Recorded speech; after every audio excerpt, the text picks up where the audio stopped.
given below are two statements. Statement 1 है, in Lysine tests the covalent organic molecules are transformed into ionic compounds.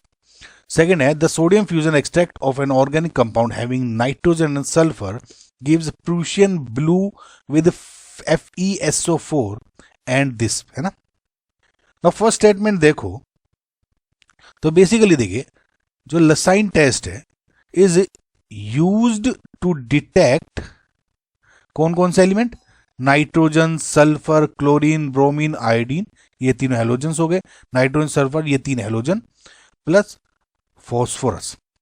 लसाइन test क्या होता है, is used to detect these elements in organic compound. ध्यान रखना organic compound में.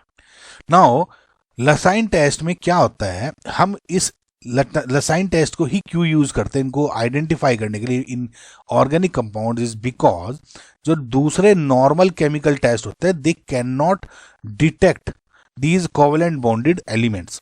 तो हम क्या करते हैं कि इस ऑर्गेनिक कंपाउंड को जिसमें ये एलिमेंट्स प्रेजेंट हैं उसको सोडियम के साथ हीट करते हैं. टेक्निकल टर्म क्या हो जाती है, सोडियम के साथ फ्यूज कर देते हैं मेटल के साथ.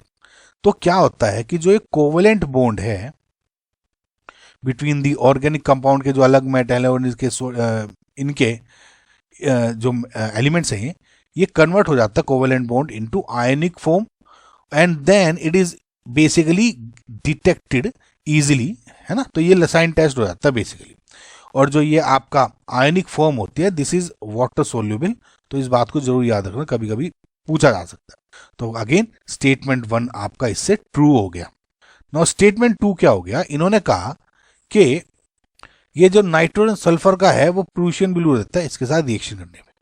अब एक बात देखो, देखिए जब आप इनिशियली जब इसके साथ, ठीक है, जब इनिशियली नाइट्रोजन और सल्फर का जो कंपाउंड है ना, कोई भी इसको फ्यूज कर दो नाइट्रोजन के साथ, ठीक है, तो उसमें ऑब्वियसली एक कार्बन भी होगा, है ना. ध्यान रखना ऑर्गेनिक कंपाउंड है तो उसमें कार्बन होना जरूरी है. एक बार इस पे क्वेश्चंस बन जाते हैं गाइस कि कौन सा एलिमेंट है जिसमें ये लसाइन टेस्ट दे देता है.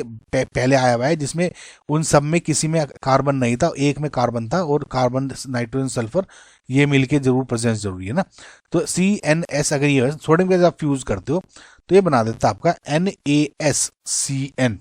Okay, NaSCN. तो इसको क्या बोलते हो आप, sodium thiocyanate. Okay, sodium thiocyanate. Now जब इसमें क्या कहा है कि इसके organic compound NaNS gives Prussian blue with this.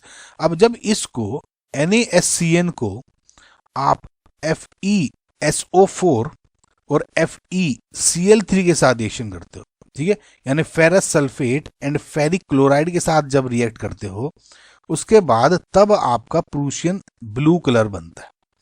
वो फॉर्मूला क्या हो जाता है, Fe4 FeCN6 थ्राइस. ये होता है बेसिकली प्रूशियन ब्लू, ठीक है. लेकिन ये बेसिकली नहीं होता, ठीक है. इसकी वजह से अगर इसके वजह FeCl3 हो जाता तो करेक्ट हो जाता. इसकी वजह से this is incorrect statement. So इसका मतलब जो आपका ऑप्शन नंबर 4 है, statement 1 is true but statement 2 is false. This is correct answer.